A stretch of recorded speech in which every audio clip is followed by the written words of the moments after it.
welcome to Everyone Racers, a show designed for the world of low-dollar racing and oddball car culture. It doesn't matter what kind of lemon champ or lucky track dog league you run. SCCA or NASA, we don't discriminate. as long as you drive it hard and built it yourself. Join us each week for tech discussion, Tips, tricks, as well as news and notes from the world of amateur endurance racing. whether it's on the spot. hella sweet, Or we're lucky enough, and Chrissy, Chrissy, I give you just the tip. we're sure you'll giggle a little. and learn even less. Everyone report to the paddock. Chrissy y Chris no están aquí. Están descansando en México. So, team, Yo soy mental.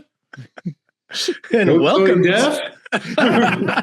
Estoy everyone racers.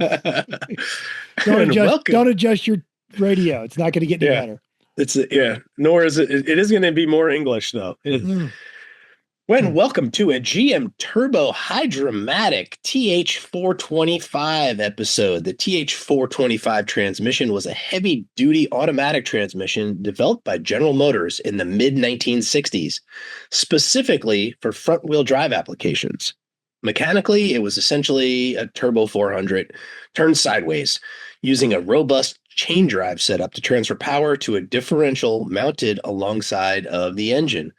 This design allowed a large displacement V8 to power front-wheel drive luxury vehicles, something extremely rare at the time, while retaining the strength, shift quality, and reliability that the Turbo 400 was famous for. The TH425 debuted in the 66 Oldsmobile Tornado. And The soon rally appeared- winning Tornado. Yes. Soon became Las Vegas rally, or Yes, Las Lemons Vegas rally. not like The only rally. World, not world rallies. It soon appeared in the Eldorado and Buick Riviera in later years. It became known for its exceptional durability, easily handling the high torque output of the era's big block engines. The transmission saw continued use into the 80s, including in motorhomes, commercial vehicles, where its rugged construction proved ideal. Today, the Turbo 425 is remembered as a unique engineering solution that helped pioneer powerful front-wheel drive American cars. So if you aren't driving Dean's Tornado, get out your bingo card. Because it might blow up. Yes. Yeah. So Jeff, didn't you say you had one? Like you were kicking one right there? Like it's near You your know, office? we've got a couple versions of the Turbo 400. There's one that's in front of a big like Pontiac 455, all the horsepower, all the cubic inches, none of the horsepower. And then I've actually got the one out of the Rolls-Royce, which is actually a GM transmission. We did know that because of the Three Pedal Mafia Lemons Rolls-Royce, 69 Rolls-Royce they raced years ago, which is somehow for sale now in Chicago. Again, it's crazy. I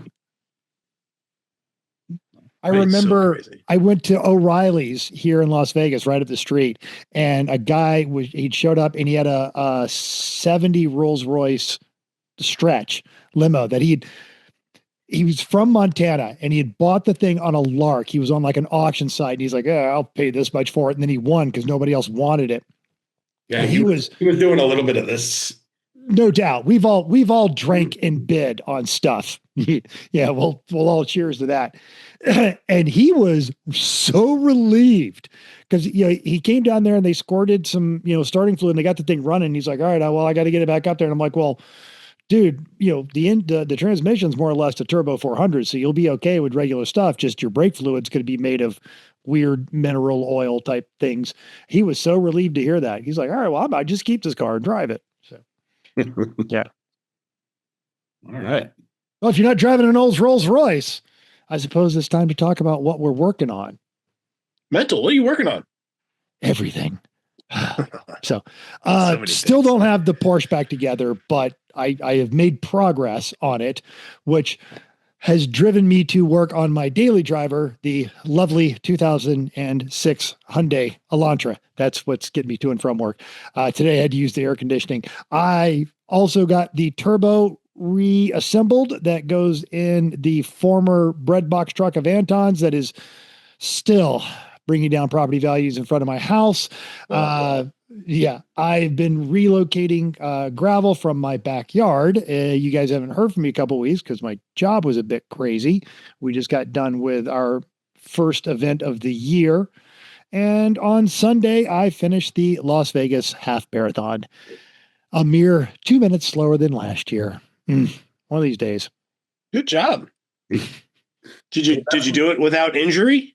I did actually, Nice. And it's funny because I'm going to call you out. So I've been working with Jessica Beeching and we know her from the West Coast Lemons races because I've had some phantom pains and I've been working on some stuff. So I've got kind of a standing weekly appointment with her and we did a lot of prep work going into it. And it was the first time I have run that kind of distance, marathon or half marathon, where the next day it wasn't obvious to everyone that I had done that. I walked into work and no limp, nothing.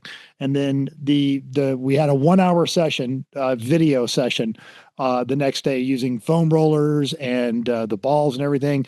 And yes, not only did I do it without injury, it was my legs did not feel the need to remind me that I ran 13.1 miles. So it's worthwhile. And she wants you to return her call. We've been playing phone tag, but it's on me at this point. So Yes. Jessica, if you're listening, I apologize. But Well- yeah, that has been one of the better, that and yoga have been one of my better health investments in middle age. How many half marathons have you done, Mental? I have only missed the Las Vegas one since they didn't do it in 2020. And the next year I had heel surgery, so I couldn't do it, but I have made it every year since. Prior to that, in 2019, they used to run a full marathon and that was the last time they ran the full marathon in Las Vegas. So they cut it down to half. And I used to try and run a marathon a year and I'm not doing that anymore, but However many you've done, that's exactly how many more than me. Closest I have come to a marathon was my ex-wife was doing team and training. And I remember going to an event and everyone's, they're going around and they're saying, like who they run for. I run for my Uncle Jim and I run for blah, blah, blah. And someone points at me and I go, I run from cops. Yeah. Now you want to hear some real crazy. I'm going to totally sell them out. Timmy does Ironman, which is like a marathon and then swimming and bicycling. Used to. It's been a minute since I've done one, but Yeah. yeah. I did Vegas Marathon. I'm trying to think what year it was. I think it was like 2011 or 13. Probably. Yeah. Like down the strip. It's funny because I was like in the zone, and I'm chilling. I'm just picking my feet up, putting them down. And we go down by the sign, we come back and it's about 3.5 miles in. And like, these girls were running next to each other and they just look up because the sun had already set and they're like, oh my God, this is so pretty. And it was one of those, you know what? I'd forgotten why I like to do this. I am on the strip at night. It is gorgeous. It is awesome. Yeah. Very cool. Yeah. Well, congratulations. Thank you. You were posting curb alerts. You've been burning money. You've been doing all kinds of crap. Yeah, I've been going. So I've been trying to get my welding things going, which we've talked about.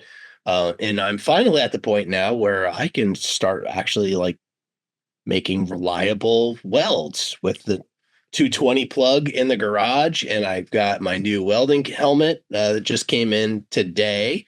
Actually late last night, but we're supposed to be here Friday.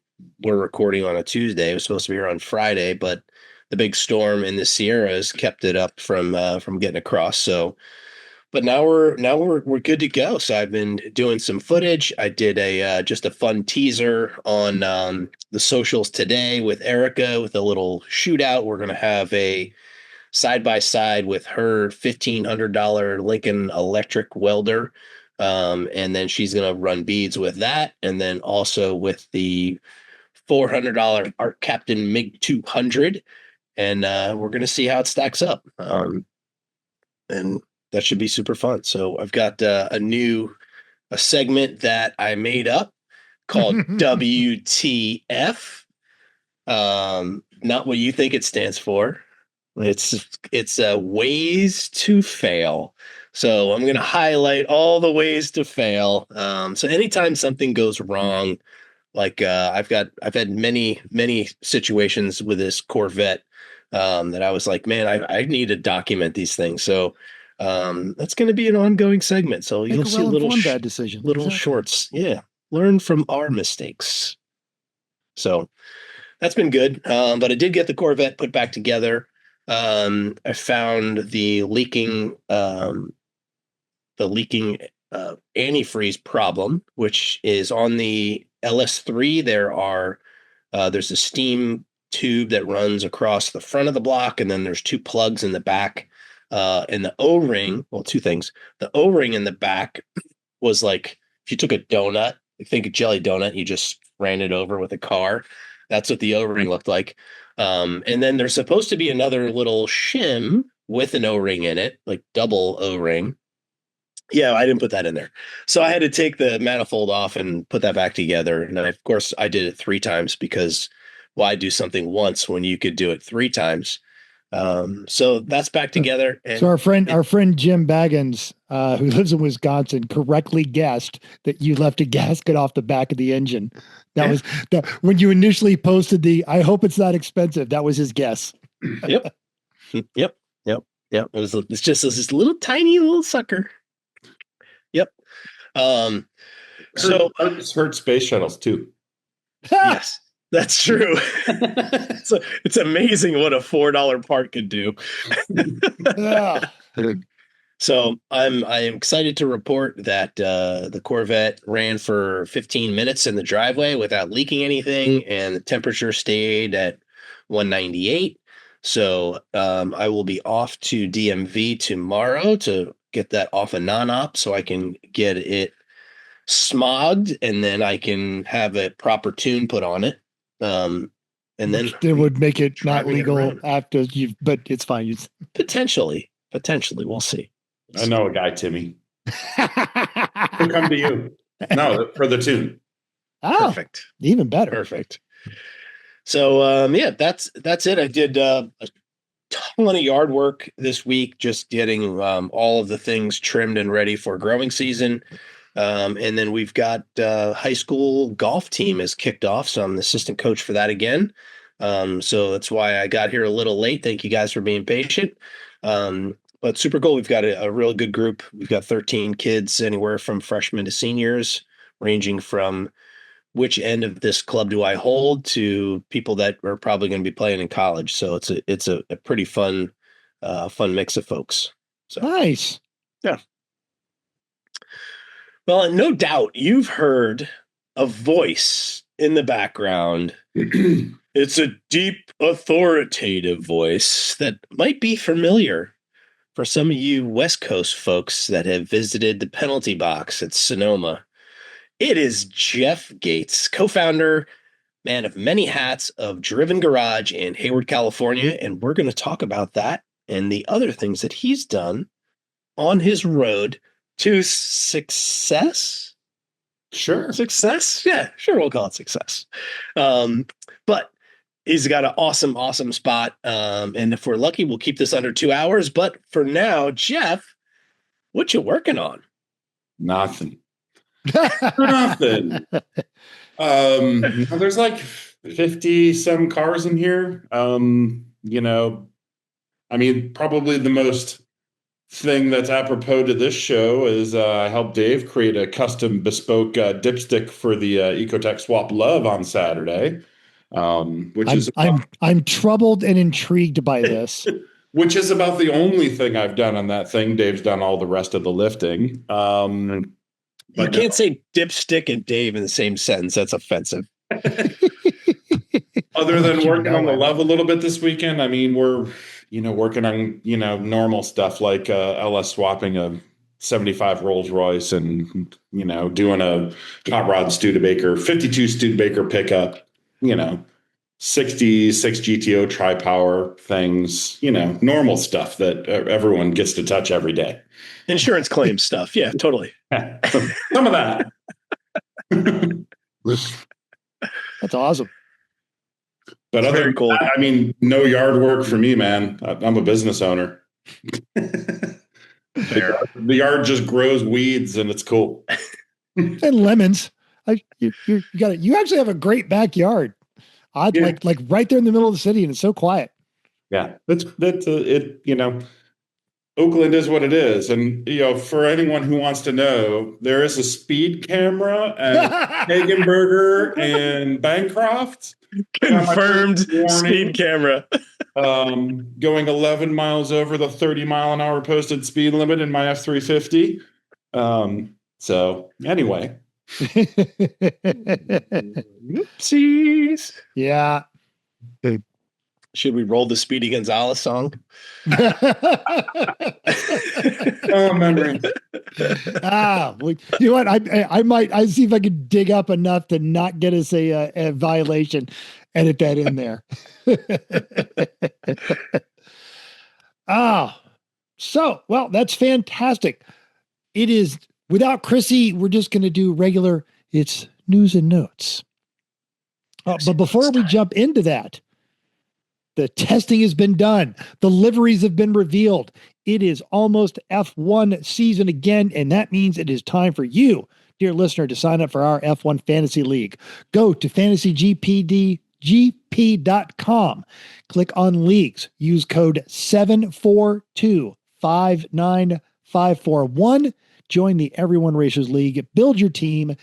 Get going. It's just fun. Last year's winner, local Buddha Myers, did reach out to talk some good natured smack to me already. I still owe him a prize for last year. I think I got to buy him a beer or something like that. And he is geared up to do it again this year. So, yeah. And Buddha's a lemons racer. So he raced one of the last iterations of the Vannenball. So he is one of us.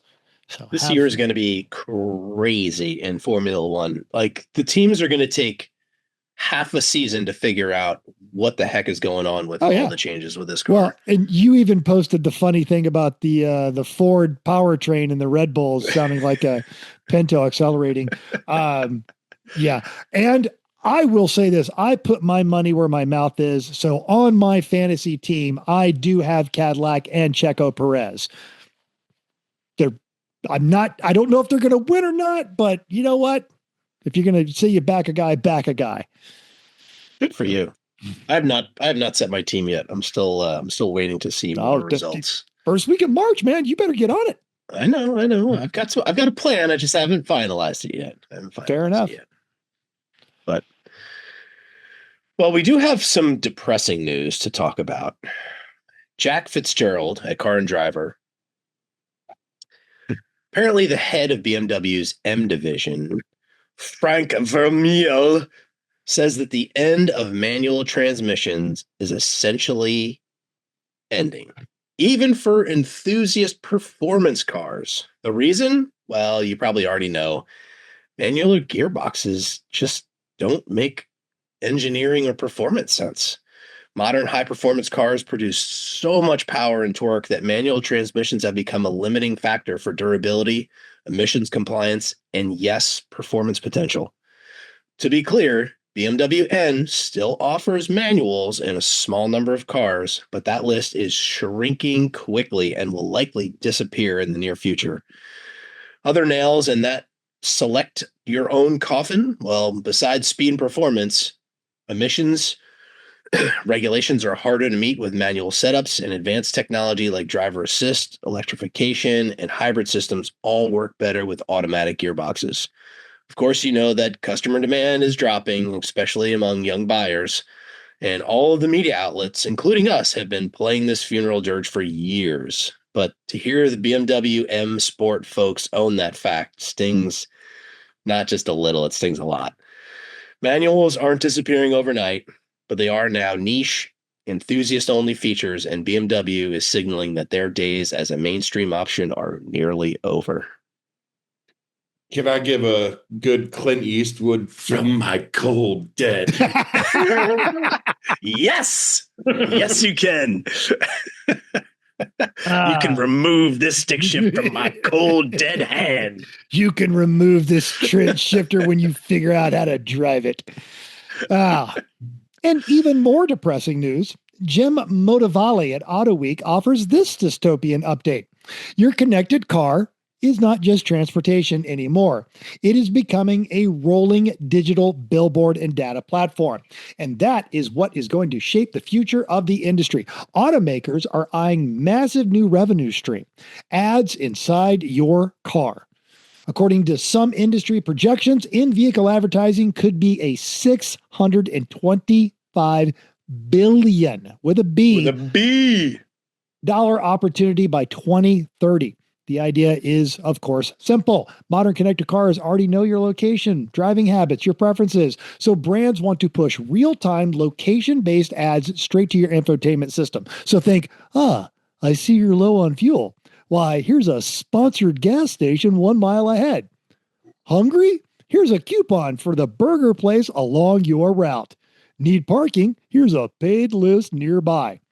Automakers like this because they make less money on hardware margins than they did in the past, especially with EVs, and they are looking for reoccurring digital revenue after the sale. As a result, several companies are even considering deep integration with platforms like Apple CarPlay because owning the infotainment system means they control the ad revenue too. You already know why this matters. Your car will become just another ad platform like your phone. You can expect more subscriptions, upsells, and sponsored recommendations. And let's just remind ourselves that some automakers are already selling your driving habits to insurance companies. So privacy concerns are also a big deal because your car knows a lot about you. 2 subpoints on that. 1, my car is not a rat. That's why I like my car. 2, why, for the price of one of these new rolling digital billboards, you could talk to our guest and have yourself a bespoke, awesome 80s powered car that doesn't rat you out, doesn't try to sell you nothing, and gives you all the modern conveniences of a new car. But we'll let Geoff talk about that later. Because right now, speaking of targeted advertising, let's talk about racing junk. Good lead in. Yeah, I actually did that on purpose. But now Tim actually dug up 2 choices for our racing junk ad this week. One was a slightly overpriced NC MX-5 Cup car. Born a race car, came with a whole pedigree, but this is everyone racers. And we literally have at the bottom of the screen right now, make a well-informed bad decision. This is all of those things. Because where'd it go? There it is. This is a 1979 Alfa Romeo Alfetta GT 2.0. The ad is lame because he's only got 3 pictures. Right after Racing Junk had their Valentine's Day Pro membership special, but it does offer full documentation upon request. Now, from this ad, serious vintage race car with documented Northeast history, built, developed, and maintained by Ecotec Motors in Livingston, New Jersey, current SCCA and VRG logbooks. This is a properly sorted, proven chassis, not a recent conversion. It holds the Pocono long course track record at 159 from 2006. Lime Rock, it will run consistent 104s. It most recently ran alphas at the Glen, and it is reliable, fast, and well developed. This is a $21,000 car. It's in New Jersey, and no doubt offers its future owner a classy and entertaining ride straight into the poorhouse. Eat your heart out. Let me know. Don't put that evil on him because he's probably clicking on it going, it's too close to him. You know, it's gotta be salivating right now. Exactly. I had a good year. I need to abuse myself a little more. So, but there is a minor engine oil seep at the rear. Well, it's an Alpha. That's how you know it has oil. That's oil. That's the dipstick. That's the dipstick. Yes. But you know, this is the thing that we always talk about with the racing junk, because that's just fun. That's a fun ad to look at. That's a fun what if. So get yourself a membership. Cool little car. If I was going around the track and that was in the paddock, I would go over and look at it. It's cool. It's really cool. We talk about this. When I first started racing with Chris and Chrissy, there was an alpha team. They had one of the old Milanos running the V6 up in New Hampshire at Motorsports Park. And people would get out of that car's way, not because they were bad drivers, because they were great drivers, because we wanted to hear that thing just whine through the gears and pull away from you because it sounded so good. All right. I forgot to color code this weekend. Yes. Upcoming races. This is all you, bud. Oh, Champ Car is at G2 Motorsports Park in Anna, Texas for the February 28th to March 1st Lone Star Showdown. It is an 8-hour and a 7-hour enduro at G2 Motorsports Park. 46 cars. Wait. Only 9 BMWs. Not bad. Very Not nice. bad. Very nice. 11 Miatas. Okay. 2 Hondas, 1 Porsche, and the team that's going to decimate them, Lemon's own, barely legal in their Super K5 Blazer. Yeah. Hell yeah. Big Hell dog yeah, gonna brother. Budweiser, America, bald eagles, and guns. Oh yeah. Have you ever seen that thing at the track, Geoff? I have not. They were traveling a lot, so they actually got out here on the West Coast a couple times, and they build small blocks for like circle track racers. They are so nice. They're like the nicest team, and they had this Thunderbird that was an offshoot after their car finally just got aged out of like safety regulations because it was an old dirt track car, and this thing, especially at Road America, it does make you want to watch the original Patrick Swayze Roadhouse and Punch a Commie. It is all America. You know, maybe I saw it at Barber when I towed the Love all the way out there. They may have been there. What year? Oh, God. More than a minute. Many moons. Okay. Yeah, no, 9 years ago. Yeah, they didn't have the Blazer then. They might have been. I'm trying to Might have been the math on this too.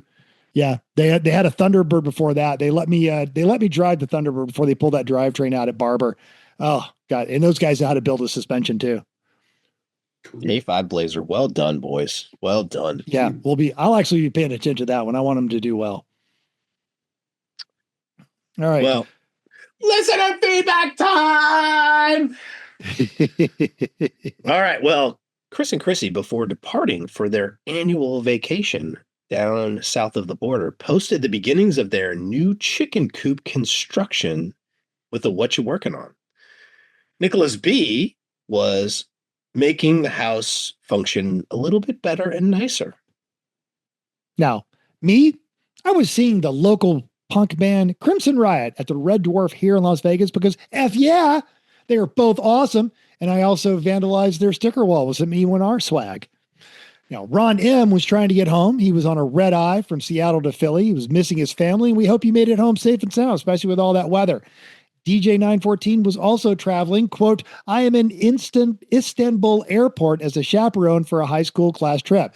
Important to remember, that's not Constantinople. That's Istanbul. And Matt F was moving my parents out of their 1780s farmhouse.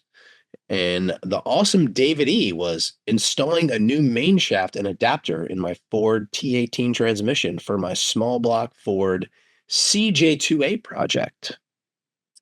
Tim Burr had too many failures to discuss on his first day of welding. And Charlie P wisely asked, failures or learning experiences? See, he was also in New Jersey and waved to Geoff. Yes. Gregory S was doing fuses because burning wires with melting insulation are suboptimal in race cars. He is headed to Sebring in 2 weeks. DC Doug, Hangman, the new Lemons penalty, and Jeremy M was still chipping away at cheaty Lemon stuff, and he did show us his engine block. Probably not a thing you want to show for Lemons judges on but hey, you know what? Good on you. I appreciate your honesty. Thanks for the heads up. See you soon. Scott M had a gym day and was working on himself, then visiting mom. Good on you, buddy. All driver upgrades are transferable. Michael K. building the solar upgrade for his garage mahal and fixing a neighbor's car because he is, of course, Michael K. Good on you, Mike. Yes. You make us want to be a better people, Mike. Yep. If you haven't met Mike K, Geoff, you would love him because he also deliberately adopts giant, older dogs so that they can live out their lives in comfort and safety. And then he brings them to the paddock. Massive dogs. Massive dogs. They're great dogs. They were so sweet. What a good guy. Yep. All right. You know what it is, Mental? I think I do. It's main topic time! Well, here we are with Judge Geoff of Driven Garage and a whole lot of love. That's a LUV. That, of course. Yeah, it is.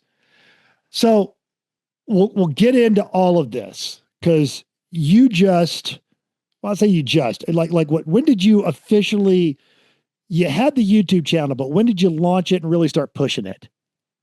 Maybe a month and a half ago. Okay, so about a month and a half ago, and you are already up to a lot of views. And we're going to have, of course, we'll have links to all this in the show notes, but you've gotten like the one where you talk about the shop truck that kind of launched your hot rod career and all this kind of stuff, and your relationship with Finnegan and Freiberger and all of that. You're in the background of all those years, but you launched it like what's serious about it a month ago.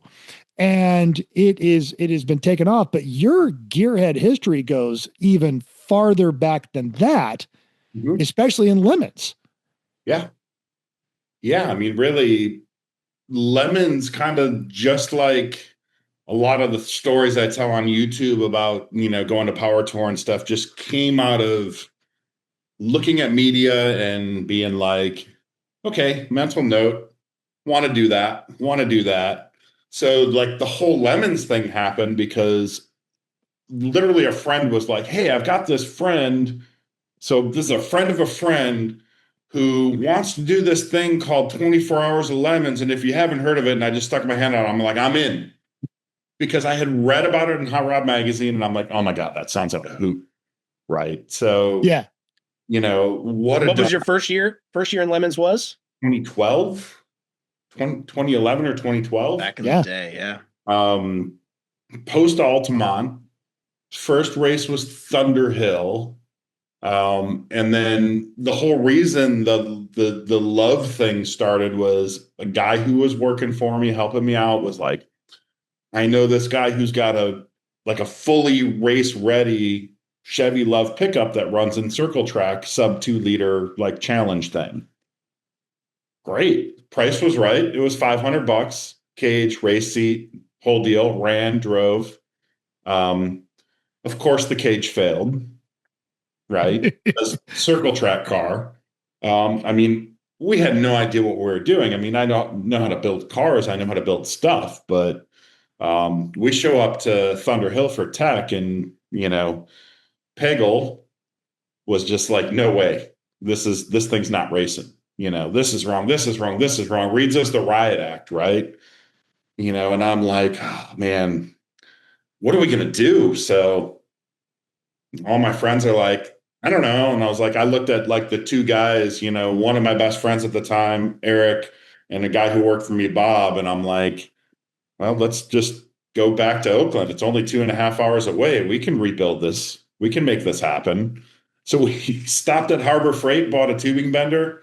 And on the way, like literally we're in Fairfield and bought a tubing bender at right before they closed, which is a common theme for the LUV, buying shit at Harbor Freight. Yes, it is. Buying stuff at the Harbor Freight in the sketchy part of the hood.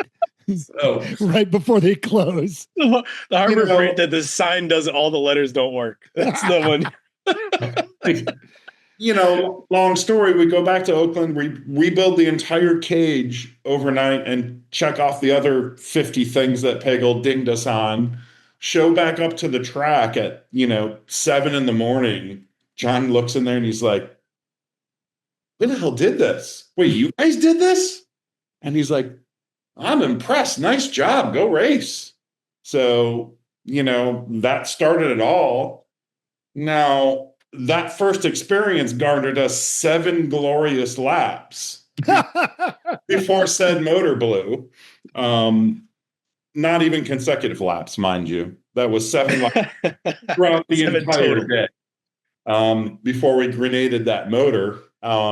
And, everyone I started it with, there were these guys that I didn't really know, except for a few of my friends that were helping us out. And, they're just like, I didn't get to drive. And man, I spent $2,000 on a custom embroidered Batman race suit, and, like all this other stuff.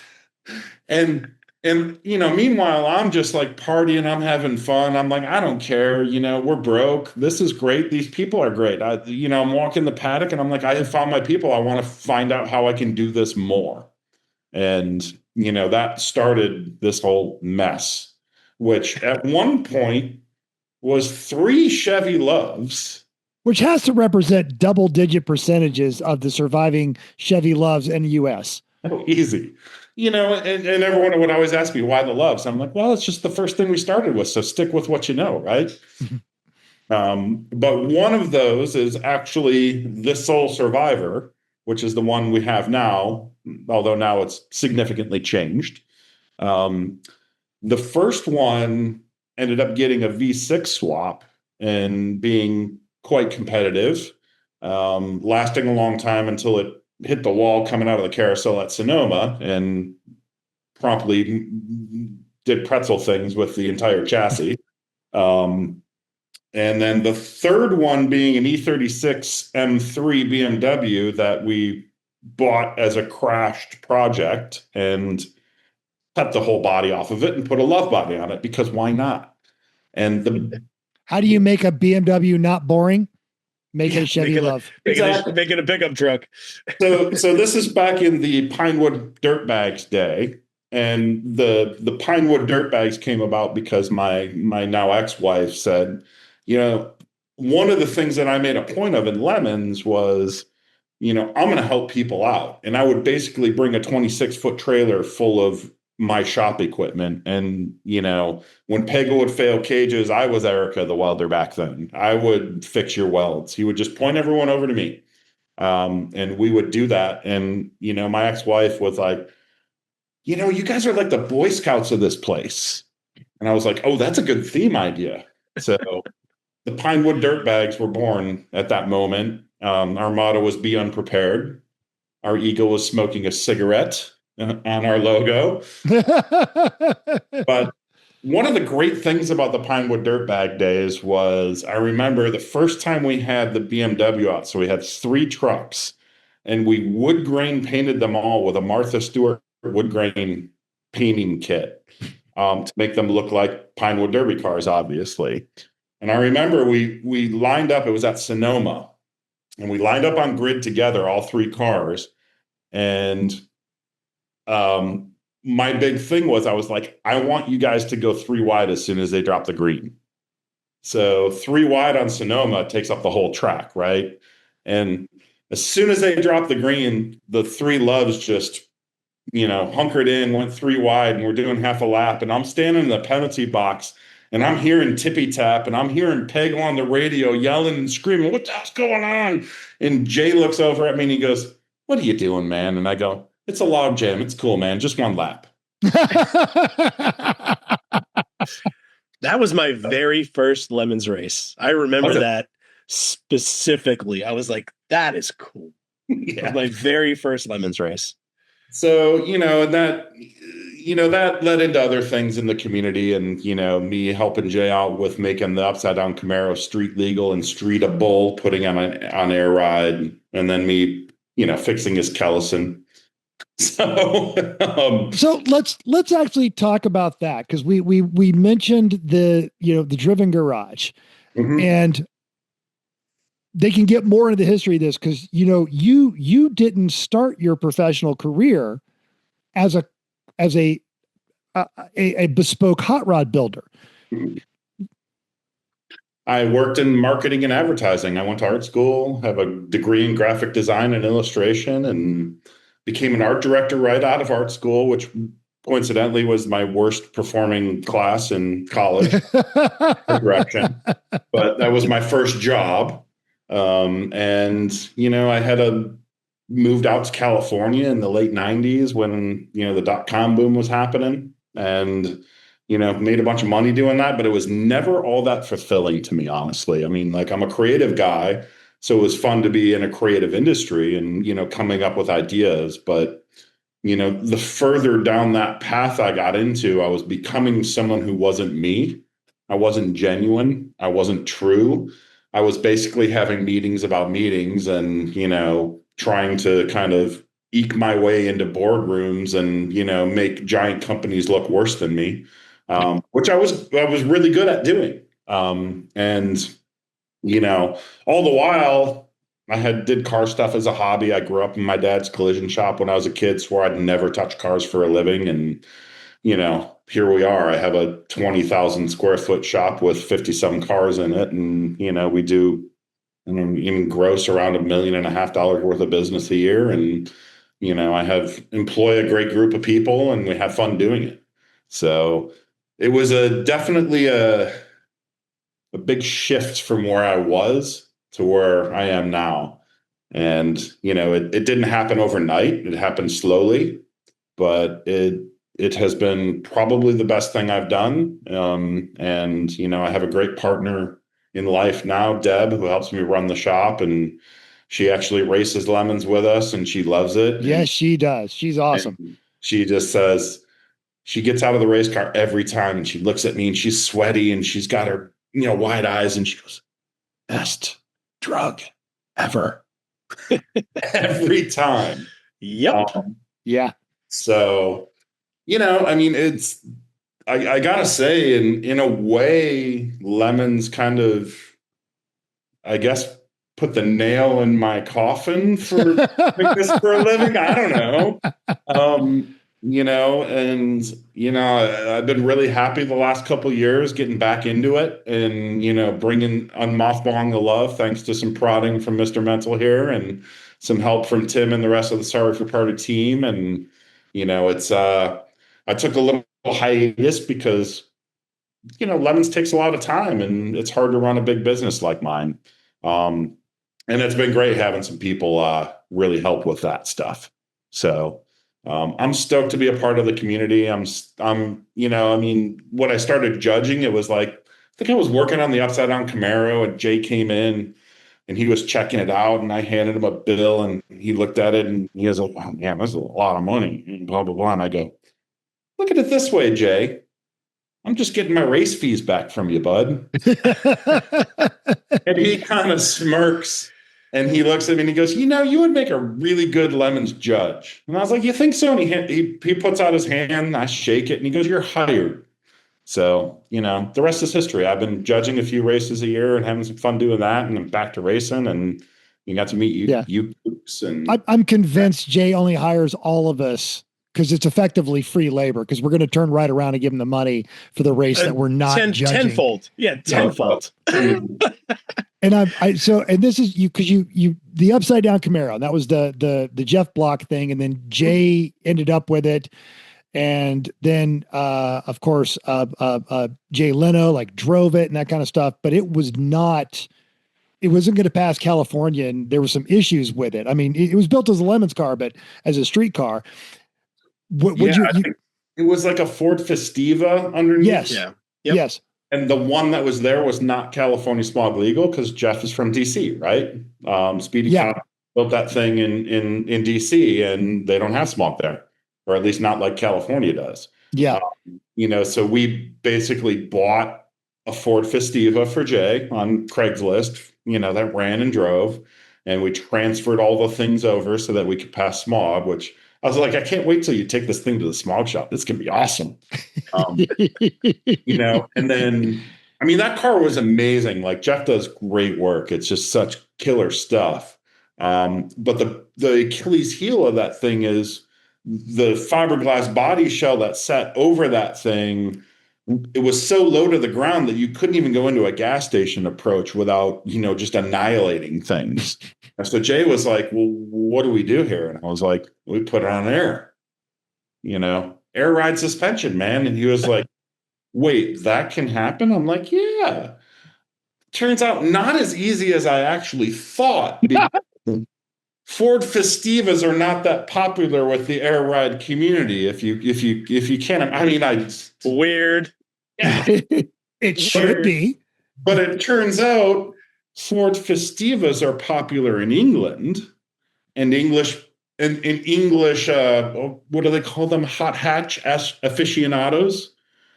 They like things on air ride. So I actually bought an airbag kit out of England for I don't know how many sterling pounds and how many stone it weighed, but it worked. And That's awesome. We put a ride tech control system on it, and Jay took it to I think the first Concord 11s, drove it around Pebble Beach, the whole car week thing, and took it on a few parades and things like that. And then I think it's back in Speedy Cop's hands now. He's got. I think he got it back. But yeah. And now the other thing, and this is if you guys. So Jay famously had a Kellison. And he even talked about it when he was on our show years ago. And this was a quasi like low manufacturer kit car. Geoff, you're probably a whole lot smarter to it, but that is actually his Kellison on the screen right now. Mm-hmm. Built on a C1 or C2 Corvette chassis. But like some 50s, weird population. But actually Kellison, that body, that kit was made in Sacramento. Yes. And he never could get that thing. Like, I remember him even posting on his Instagram, like, ran down to the hardware store, #death trap, because the car was trying to murder him at every opportunity. And after going to all of these high dollar, ridiculous, bespoke, basically shops with people not like nobody was meeting him in the lobby that was wiping off their hands because they just got done working on a car, and people come to see you, and you're the guy painting and wrenching and welding and all that kind of stuff in addition to your multi-talented staff. So he brings it to you, and it took you like not even a week. Well, Fish did a lot of work on that car, and he's kind of an old school West Coast racer, the Model T GT. I mean, I think he kind of originally put it together and got it running to some degree. And he's a good guy, like Fish. I mean, he hates everything, but that's his charm. That's his charm. Yeah. But great guy. And, I think that like Jay was just taking it places, trying to make it a little better. And in the end, like it was so close when it came to me, and he brought it to me, and I was like, oh, this thing's really cool. And this is like, my shop tends to be the kind of place where like something you're never going to see anywhere else shows up at some point. And when it showed up, I was like, this thing's really cool. It's got a, Ford small block and this, that, and the other thing. And these are all things I know. And when I heard Jay bring it into the shop, I was like, I think it's overcarbed and the timing's a little off and this, that, and the other thing. And like within a day or two, I was like, hey, Jay, come drive it. And he comes and he jumps it, gets in it, because Jay doesn't jump in anything. It's a fine automobile. And it takes a spin around Oakland, maybe goes around the block a couple times, pulls back into the shop. He's got this big grin on his face, which Jay's a happy guy, but like he doesn't have like an ear to ear grin usually. And he just goes, totally different car. And he goes, now he just got into nitpicking. And he's like, I want you to do this. I want you to do that. I want you to do this. I want you to do that. All for like, sending it out to the East Coast for some, vintage rally that he did. Yeah. So it was really just a lot of like little dial in stuff and a little bit, not overthinking it. And which is a great segue to Sweat Every Detail, which is how they find the Driven Garage on YouTube. Mm-hmm. Because if you type in Driven Garage, there's some like not unattractive woman with a bunch of Toyota Land Cruisers. But if you want Driven Garage, the cool one, you type in @Sweat Every Detail. You should check both of them out, by the way. but you should subscribe. Yes. to the garage, because this car, and you have an entire like 47-minute video on the Darth Vader. Or, I'm sorry, the Dart Vader, which is like, I don't want to say that's the one that put you on the map, but No, it is. okay, because like, but you were doing the zip tie drags and like, and I had heard your version of this story in pieces while we were working on stuff in your shop, but the whole thing about like, and so I'm at the zip tie drags and they're like, hey, can we photograph this car? It's got to be in LA tomorrow. So you like cannonball this thing and your shop is like, we have to put it in the trailer and you're still like making the custom aluminum floor mats for it. Like as they're literally rolling it out from underneath your tools going, we are late. We have to go. Cause you always came up with something else that you wanted done to it. Yeah. No, I mean, that's just kind of the nature of me, right? Is, that I don't want to, it's not overthinking things. It's just like everything could always be better, right? And it's about, part of my formal art education that rolls into what I do is, being able to look at things with a bit of a different eye and looking at shape and color and sheen and things like that. Like, I think the thing that sets me apart from the normal, hot rod guys is I'm a designer first and foremost, and not like a Chip Foose, like, oh, I draw cars designer, but I'm a designer from a pure design sense of I see the world differently than most people. So, and, without budget constraints, that'd be a totally different ballgame. But like I built that car with my own money on the cheap to like see how far I could stretch that platform and do cool stuff with it. And nobody was doing darts. No. Now, like, there's like a dart tax, because it's a lightweight, good Chrysler car. But yeah, at the time, nobody was doing that one. And I love that you like left the steel wheels on it. And this was not talking bad about it, but this was peak Foos and who's the other guy? Coddington wheel era, where you spend $18,000 on a set of billet aluminum wheels and you just rocked up with gloss black Steelies. Yeah, 15-inch Steelies with dog dish poverty caps. The funny thing is I get probably like 3 or 4 times a year, sometimes more. I get some kid either emailing me, calling me or something. What's the wheel and tire combo on that car? I'm building a car. I want it to look just like that car. Like, and I'm always like, well, there's like a bunch of magazine articles. Like you can get the full specs online pretty easy. Although, now there's not magazines anymore. So, but a lot of the car looks great. So the car looks great. Yeah. Yeah. Fun. There's those infamous aluminum floor mats. Yep. So cool. Geoff, talk a little bit about, if you saw the logo on the side of the car, if you guys were quick to catch that. How'd you go from marketing guy to alloy to driven? Talk through kind of the progression of you as a business owner and how that worked out. Sure. I mean, Alloy Motors started as kind of a hobby, right? It was like essentially an excuse to be able to write off my hobby spot. I leased a little building, and then I was like, well, I should probably start a business if I'm going to do this. And I had a couple friends that leased the building with me who were doing various, like weird Burning Man shit or whatever, doing their thing. And, to be honest, some of the guys I started that place with are still some of my best friends. But as people kind of moved out and moved on in their hobbies and things, I took over more and more of the space myself and just said, wow, I should probably like figure out a way to monetize this stuff. And my business at the time in advertising was really cyclical.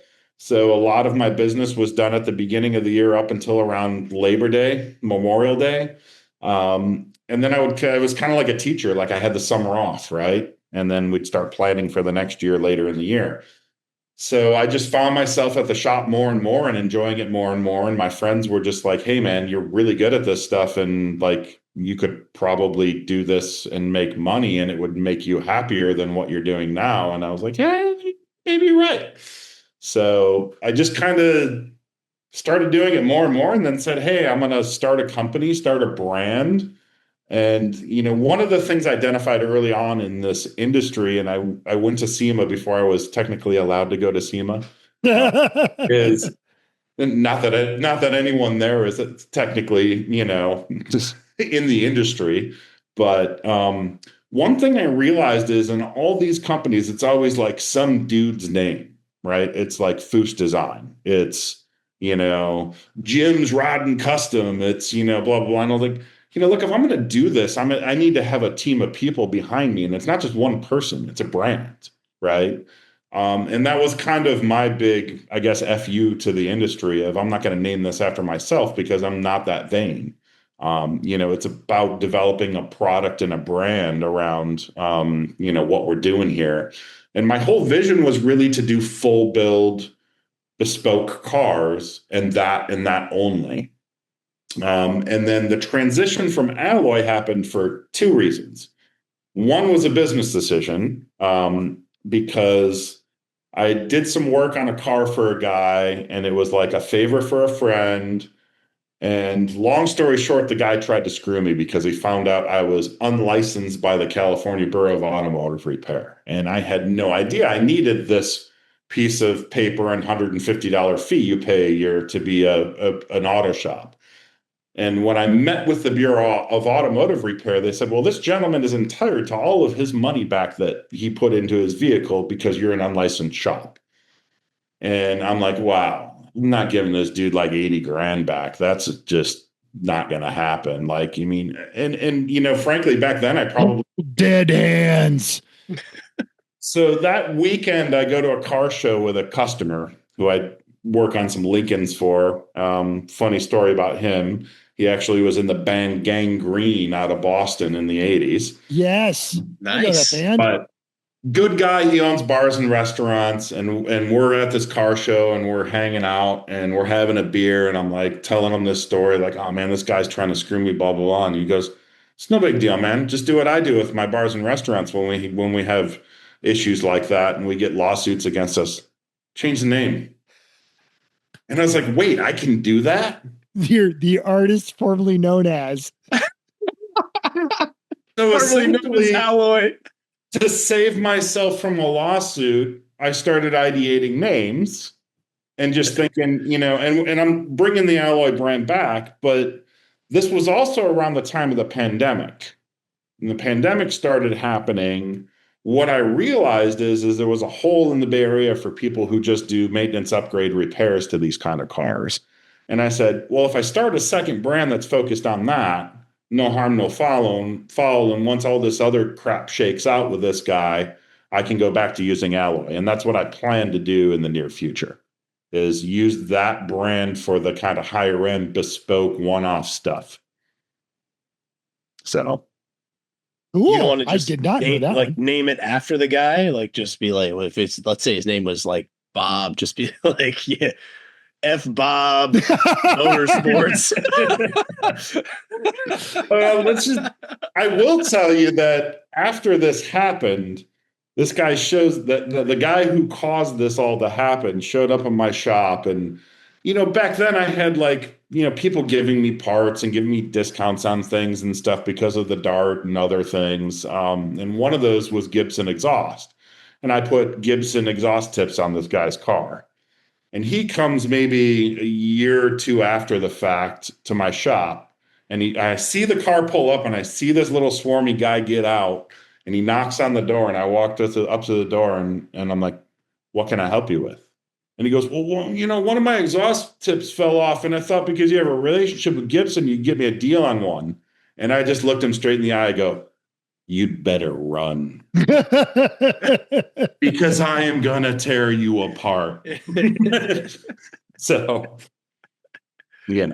but I got to say, people are amazing, aren't they? I have met some interesting characters in this business, both other builders, TV personalities. There's a lot of good stories. There's more to come on our YouTube channel. The the interesting thing about my ride in this business is I decided early on that if I got out and did things, that things would happen. And it is proven tenfold, because the only reason, a lot of the things that have happened that are good and great and, quote unquote, put me on the map is because I've gotten out there and, spent my own money to go out and do things like Power Tour and Lemons Racing and, zip tie drags and. Yeah, I mean, it's not about being at the right place at the right time. It's about being at a place at any time, right? And things can happen.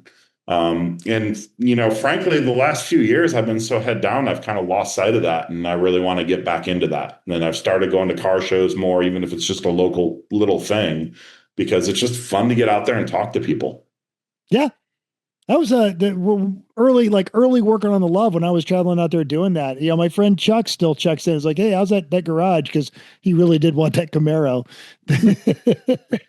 And and I think that's probably one of the reasons too. You've launched other people in the industry have heard of them, but Joe average people haven't heard of them yet. But you've launched the careers of some other fabricators because you were the one that took a chance on them when no one else would, and you also gave them the business education of, look, man, I get that you want to do this, but you've got to do these 4 other things that you don't want to do to pay for this thing over here.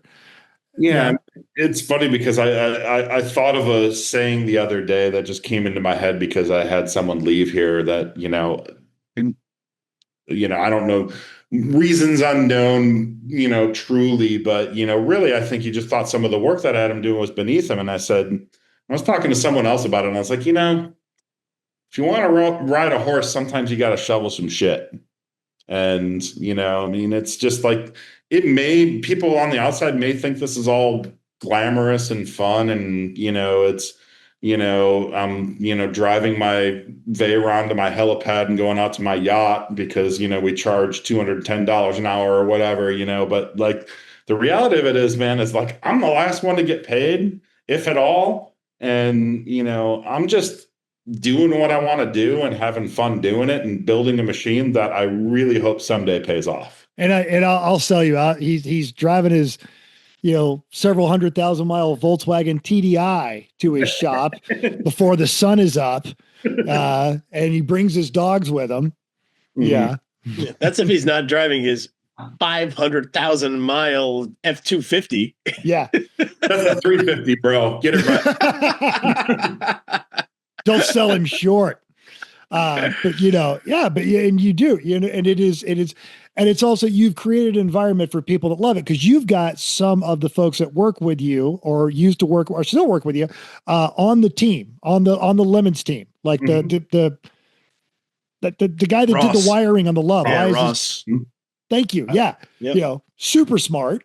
Yep. And also painful, exactly what you want out of an electrical guy. Super detail oriented. Awesome to hang out with. Met that kid on Power Tour when he was 16. Moved from Iowa to work for me when he was 18. And he is 26 now, and he just recently moved up to Wairika. And he's got a different job up there and a little bit of a different life. But guess what? He's coming down here and working a week a month because Daddy couldn't let him fly the coop that far. And he does cool shit. He's a great kid. I mean, yeah, Ross is great. I'm sorry. He's a proper young man who has his head on straight. I don't know. He's not 30. I feel comfortable. We, in fact, I was paging through my phone here, trying to dig up pictures. Cause you just had, this past summer, you had a birthday and we talked about this. I'm 50. Yeah. Cause the Porsche broke down, a few years ago, but we've got some great, I'm trying to go through this. Here we go. This is a great picture of the crew at your birthday party that your awesome other half threw for you. Such a good party. Yeah. That was just a great weekend altogether. And then some of the other nonsense that we've gotten up to here is all of us in our massively politically incorrect Yeah, I got too many windows What open. do you mean? We were celebrating a holiday. Celebrating a holiday. Everybody but Corey. Corey's not dressed up. Oh, he's got a turkey sunglasses on. Yeah. So that it shows the entire scope of everything you've got going on there. And then where did it go? Oh yes, and here of course is for those who have not been on one of the West Coast races, here is the mighty LUV itself. You guys this was Button Willow when we were doing the Barbie event. Struggle, man. And, like even a guy who builds high-end cars for a living, it's like, this thing's been fighting us a little bit, but, so the funny thing is since we brought that thing out, that the 25 is the only race that's really had very little problems other than it handled like doo-doo. But now we've got the handling fixed. We just got to get the damn thing to stop breaking. So. That's literally every Lemons team's problem. Ever. Yeah. Well, ever. It's funny because it just reminds me of the good old days when we first started doing this and we were running the 3 trucks and you were usually working on one of them all damn weekend, if not 2 of them. And I remember when it was a goal to break 100 laps in a weekend. And, I mean, the one sole survivor is, originally had a 1.8 liter Isuzu 4-cylinder and that thing, won Class C by 17 laps, something like that. Yeah. And then after that was like a top 20 contender for many years without changing a damn thing. And just turn laps. That's just always the key. 4-hour stints on 1 tank of gas, man. So we, a couple of weekends ago, Alex, the guy who's down in Texas building his first Lemons car that we got hooked up with someone to build him a cage. Him and his fiance were up here looking for wedding venues. We got to hang out with them and they've got a great theme. It's one of those themes that's been played out, but they're going to go at it so hard. No one will ever do it again. And so that's going to be great. And then also working with Christopher, our Canadian buddy, he always brings 3 completely unmatched cars down to Lemons on there too. And that's, they spend the entire weekend just wrenching on them, but that's the joy. It's that guy is a hoot. Big shout out to Chris from Canada, man. You're Lemons people. The funny thing about these guys and us being judges is these guys are doing their research, man. Like they find you on social media. Like I remember, what was the guy's name? Vandenball guy? Zach. Great guy. He brought me a shirt. And the only thing that's public on my Facebook profile, if you're not a friend of mine, is that I went to a Los Straitjackets concert one. So he made me a Los Straitjackets t-shirt. And I was just like, man, this is just so crazy. And Chris from Canada reaching out to me, and Stephanie was always reaching out to me like, are you judging this race? What are you doing? What do you need? What do you want? Yes. It's so great. It is. Your universe expands into this just realm of fantastic people that you wouldn't meet anywhere else. And you've had that happen as you've built the garage too. Yeah, 100%. I mean, at the end of the day, just do good work and be good to people. I mean, it's the same as being in a Lemons paddock, if you ask me. That I always tell people the only rule in Lemons you need to know, there literally is one: don't be a dick, and that applies to life too. So there you go. Don't be a dick, be a dude. Yeah, there it is. Easy. It's easy. All right. Oh, what was there? What are we missing? What else have we not covered on this one?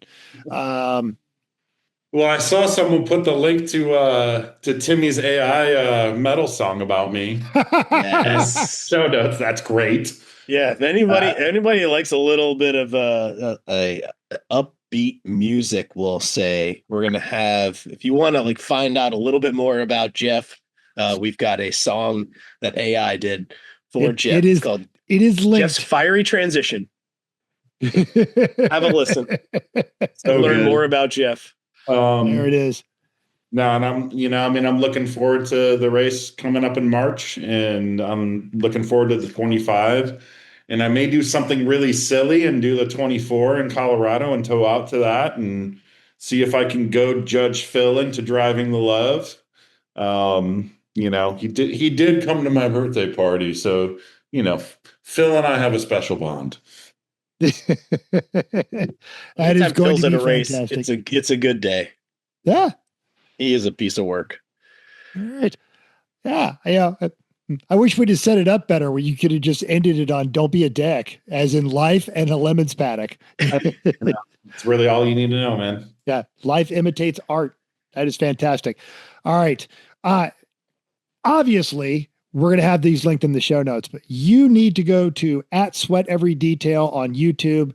It is great. I actually, and this because you and I will spend entire weekends together judging a race, and I still put on these videos because it is just fun hearing, like, you're actually an excellent storyteller, and your media guy's good on that one. And then I like every now and again you'll say something, and I'll turn around and be like, "What? I've known that dude for how many years, and I have How did I not know that?" Totally.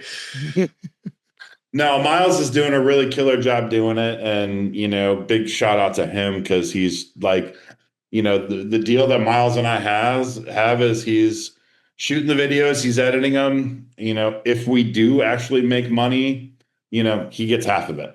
Yeah. That's how we're going to roll. And I'll probably just make bad decisions with the other half anyway. And, put it all right back into the channel. Probably. The reality of it is I'm not doing this, the YouTube thing to try and get famous or anything. I just want to have fun with it. And like the people that I know that are successful in automotive media, never tried to be successful in automotive media. Well, and they've been telling me for years to do it. Yeah. I just, it's a lot of work to do it. So Miles is really shouldering that burden. That's all I do is show up on Saturdays and the occasional weekday and, come up with ideas with what we're going to talk about. And, most of that stuff I'm one taking. There's not a lot of editing going on. It's really just true to life me. And I want to start involving my crew more, which I think will be fun. I want to figure out a way to get Deb in on this because she's awesome and she's a huge part of, now. And you can meet Deb in the video, the Welcome to Driven Garage video. Mm-hmm. Yeah, she's a big part of the shop and my life and lemons and everything. And and she's a doll. She's an absolute she is fantastic. Yeah, fantastic. Yes, I got lucky on that one. Oh yeah, as our friend Bill likes to say, outkicked your coverage.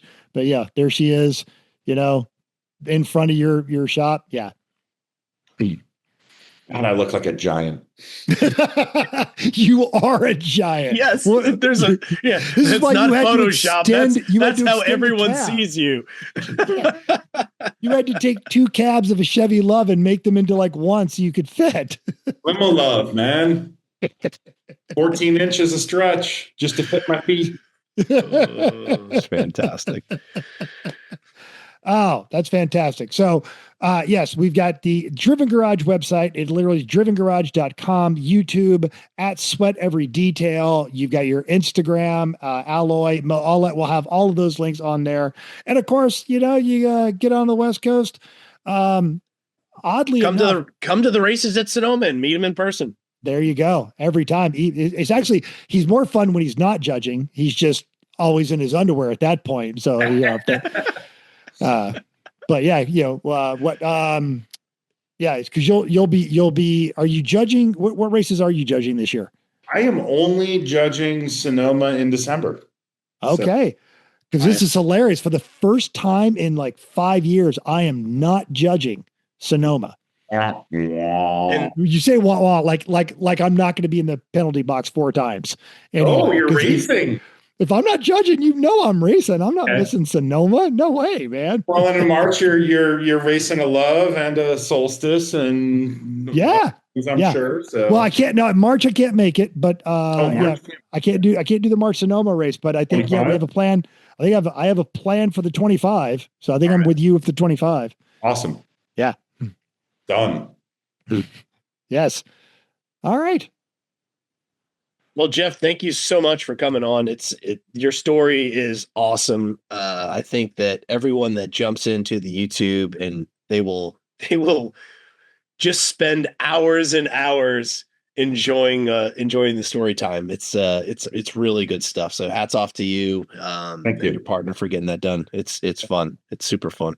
Yeah, we're having fun with it, and there's a lot more to come. We've got some really cool stuff going on.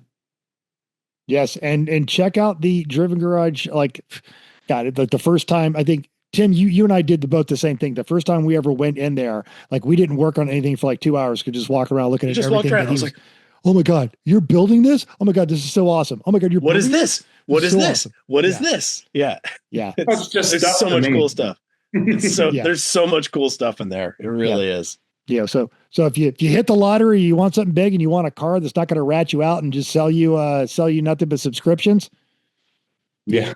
Yeah. You need to hit the lottery. If you're looking to Bay Area, our hourly rates are hourly rate. It's the same as everyone else's. So if you need work on old junk, reach out to us. That's and your hourly rate's the same, but your staff is a whole lot more skilled than the generic shop. So the hourly rate's going to be the same, but the hours that they put into the car is going to be a lot less than if you take it to some, that's what I always tell people. Mass produced place. When people call and ask, what's your hourly rate? And I tell them, a lot of people get pie-eyed, whatever. And I'm like, well, it's just a normal rate, but it's completely irrelevant, to be honest, because, if I can do in, 1 hour what it takes a mere mortal, 6, then who's got the better deal? Yeah. And as I like to say quotes, I always tell people that the one that I use a lot is a Ben Franklin quote. It's actually right here next to my desk. The bitterness of poor quality remains longer than the sweetness of a low price. And it's very true. And we have all lived and often say, you can cry twice or cry once. Just pay the money. Get the right person to do the right job the first time. Buy once, cry once. Yeah. No, this was fun. Thanks this was great. Thanks for, and I'm not going to be able to see you in meat space until the spring, which sucks for me, but dude, you keep taking care of yourself. Please give your better half our best. I will. Yeah. Scratch your dog on the neck, on the ears for me. And all right, bud. Geoff, I'll see you on Saturday with a gallon of white paint and some Miller Lite and some pizza, baby. It's time to get the solstice dialed in. High life, bro, in a bottle. In cardboard boxes, baby. It's coming in hot. So watch our socials to get more of working on questionable cars on a Saturday at a professional shop. That's going to be fantastic. We have any idea what we're doing next week? It'll be the first time we've all been together in like a month. No idea. All right, we'll figure it out. It'll be fine. It's fine. YouTube. How hard? Yeah, how hard can it be? All right. Thanks, everybody. Thanks, Geoff Gates. Check out the links. Join the F1 League. Check out Racing Junk. And the time is rapidly closing for you to get your Race Setup Pro membership with the Everyone Racers discount. And the season is starting. You want this. So get that signed up and get that done. Thanks, as always, for listening. Have a great, safe week, everyone. Bye. Bye, everybody.